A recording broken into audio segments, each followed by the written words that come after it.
My name is Peggy Syljuberget, and I'm a records officer for Manitoba Agriculture and Resource Development. My experience spans over several years in academic, private, and in public sectors, and I spent over a decade providing business research services for small businesses and entrepreneurs. In my spare time, I teach RIM and library science courses at Red River College, and I do some RIM consulting work as well. My experience with small businesses and having a small business myself has taught me that the most important assets in a business are the records. In classification part 1 in the Learn With Us series, Darrell talked about the basics of classification. And in part 2, this part, I will reinforce the basics by describing an approach to designing a classification for a small organization and provide some options that are good models for designing your own classification.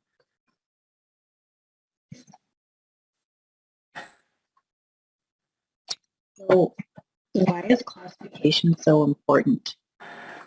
Did you know that investing time into properly classifying your records will help free up more time for operations or generating revenue for your business? It may also help to comply with regulations or audits, spend less time looking for information, keeping costs under control, being prepared for a business disruption, such as COVID, and also impressing your client. How can a small business stay organized? Find out what information assets you have and where they're located. Organize the records and create procedures and routines for keeping them organized. Identify vital records using color coding or a classification code or highlighting them on your file plan and subsequently your retention schedule. Assign restrictions to specific individuals for items that contain sensitive information. You'll learn more about retention schedules in a later Learn With Us series. Decide how long you need to keep them.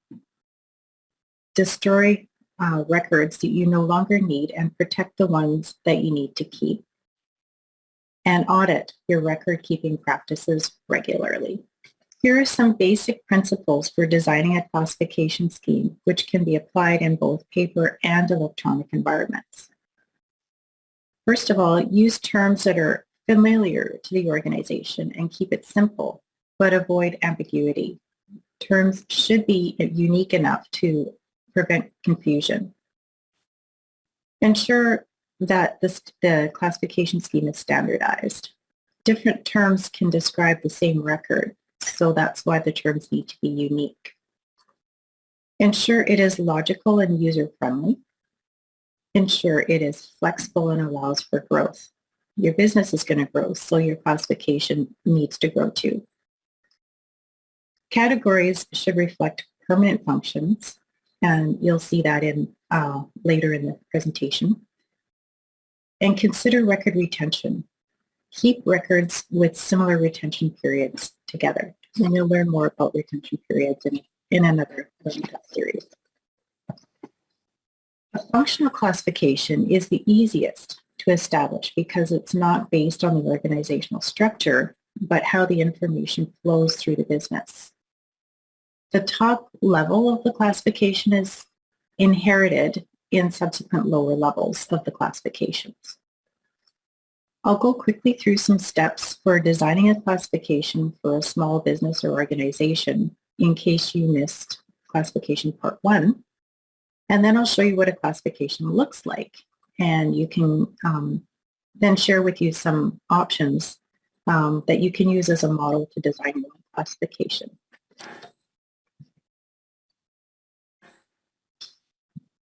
Here are steps for designing a classification.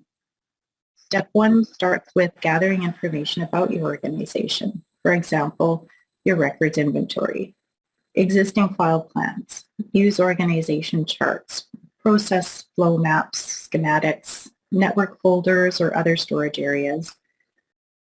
You can refer to your vision, your mission, if you have one, and interview staff to find out how they're actually storing information as well. Step 2 is to identify core functions of the business. Financial management, human resources, administration, those are all core functions that businesses have. These will be the biggest or the highest level of categories in your classification. Step 3 is to examine each function and define actions that take place within each function. For example, financial management may include actions that include movement between them. A workflow, for example, accounts payable, accounts receivable, and budgeting. Use action words to identify activities performed under each function. Here you may want to tag activities that involve sensitive or personal information. Records are needed to perform each activity. Next, define an outcome as a term that describes the record series. For example, in the records management function, the activity of budgeting is an action word. It requires income, expenses, or salaries as outcomes. Step 5. So now you should actually have a draft classification, a taxonomy that you can review to make sure that the groups of records, the record series, are not keeping records too long. Retention periods that are assigned to record series should be for the longest period in the group of records. For example, here's a quick synopsis of a records retention theory. For example, most of your records will be active. Records used most frequently are typically between 0 to 2 years old and kept on site. Once active records are processed, they may need to be kept for reference or fiscal or legal reasons and become inactive. These records may be transferred to offsite storage or moved to an electronic archive. You don't want to keep records that are kept longer in an active file. You want to make sure that you can move them where you need them and move the inactive ones when you need to move them. Next, a good file plan can help to quickly identify records that are no longer active. File plans help with efficient search and retrieval because they should be set up according to how you would look for information. For example, alphabetically, geographically, numerically, and it's best to use a natural system, and you'll see what I mean by that in a few minutes. Invoices or purchase orders have existing numbers that could be used for filing within a fiscal year, for example.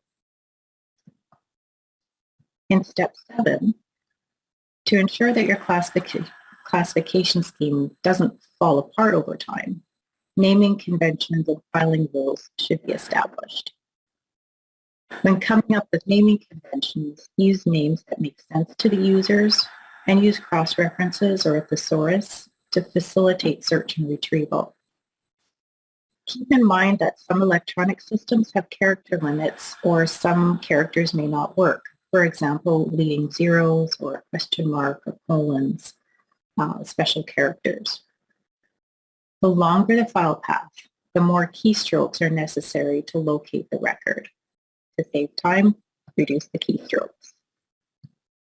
Filing rules help to provide guidance to users for filing or using special characters, numbers, personal or geographic names. They standardize that process for users. This is particularly helpful with names of government departments because they change over time. Once you review your classification scheme, you can create and assign codes to identify each branch of your tree. I always recommend testing your classification, your file plan, your naming conventions, and the rules that you put in place to be sure that they make sense to the users. Also, communicate the classification to the users and provide them with guides. Otherwise, the classification scheme will fall apart. So now let's take a look at setting up a classification plan for Tasty Buns, a local bakery. This is an example that we use to start with active records because these will be accessed most often. Inactive records or archived records will retain exactly the same file plan. We'll use the purchase of a mixer as an example. What business functions may be involved in the purchasing of a piece of equipment? When accounting wants to find out if the equipment was paid for, how would he or she look for it? Would they look numerically, chronologically, alphabetically, or is there a combination of codes that they might use? In this example, notice there's two functions illustrated here, financial management and operations. Within each of these are activities, and within each activity, there are record series identified.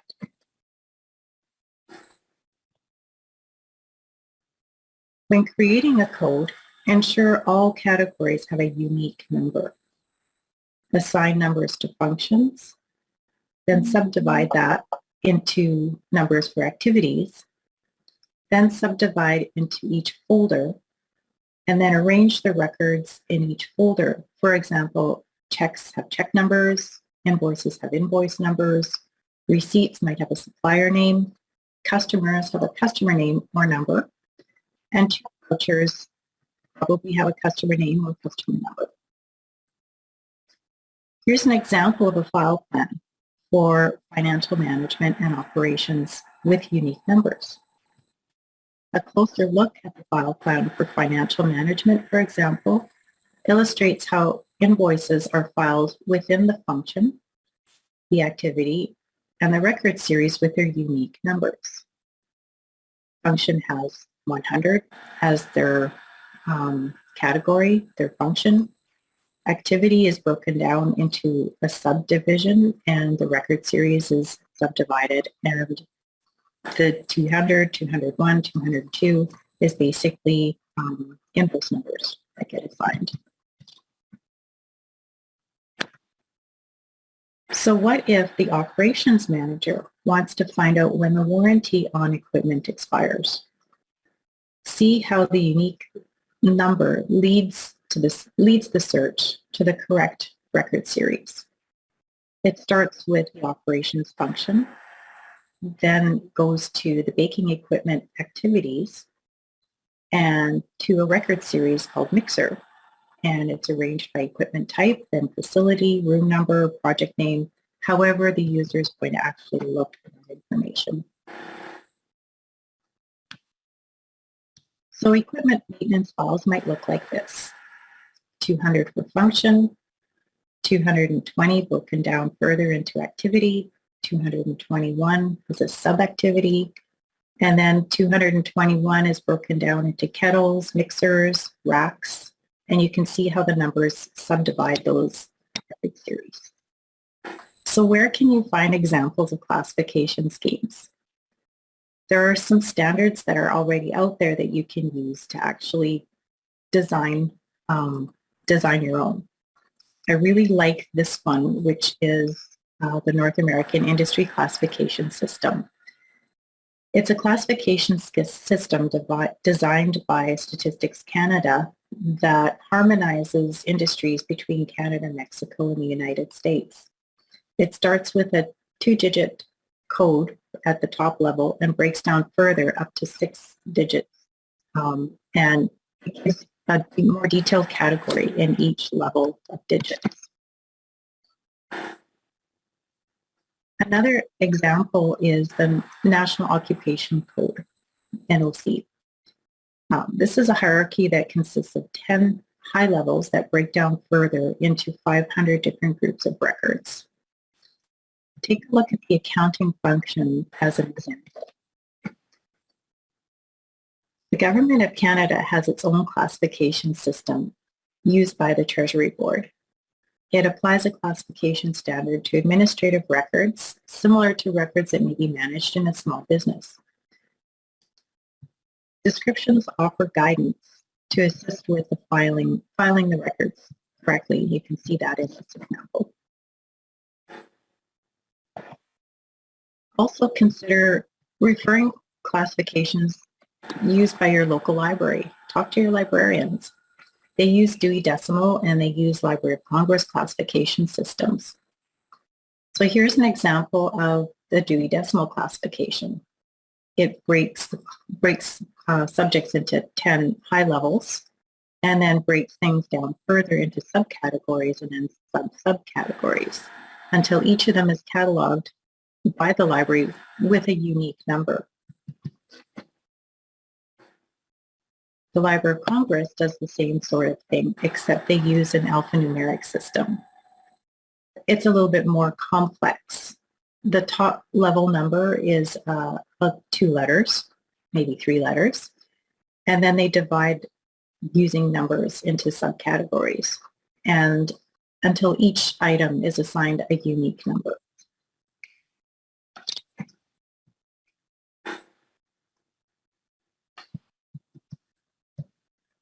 So how can you stay on top of all of that? Here are some tips for designing a classification scheme. The number one rule is to always be consistent. Indexes and manuals are helpful. Records should only be accessed by authorized individuals, typically a need-to-know basis. Convert any paper filing systems to computers as much as possible. Determine if the software actually recognizes special characters or leading zeros. Define and document naming criteria and limitations for naming conventions. These can actually go into your manual and provide naming conventions for your staff. Agree on definitions to communicate with IT staff. A good example is the word archive can have very different meanings. Document a description for each file plan and define the purpose and scope for each, including the floor plan, file arrangement, and how filing and retrieval is performed and by whom. This provides some control over where records are, who accesses them, and in a case of emergency, you know where they are. Label all cabinets and drawers, guides, network drives, files, whatever you have clearly. Avoid storing any kind of duplicates. Use file guides strategically, typically where natural breaks occur in filing schemes. File related documents together as a record series, and subdivide and label folders in a logical, practical manner. Of course, that's going to be based on how users look for things. And use color coding to reduce missed files or handling of records. And in some electronic systems, you can actually color code the file folders. In summary, basically establish a filing as a high priority in your organization. Know what assets you have and where they are, and follow regular routines. If you keep your records organized, you'll be able to find them and retrieve them when you need them. Thank you for joining us with this Learn With Us session on classification.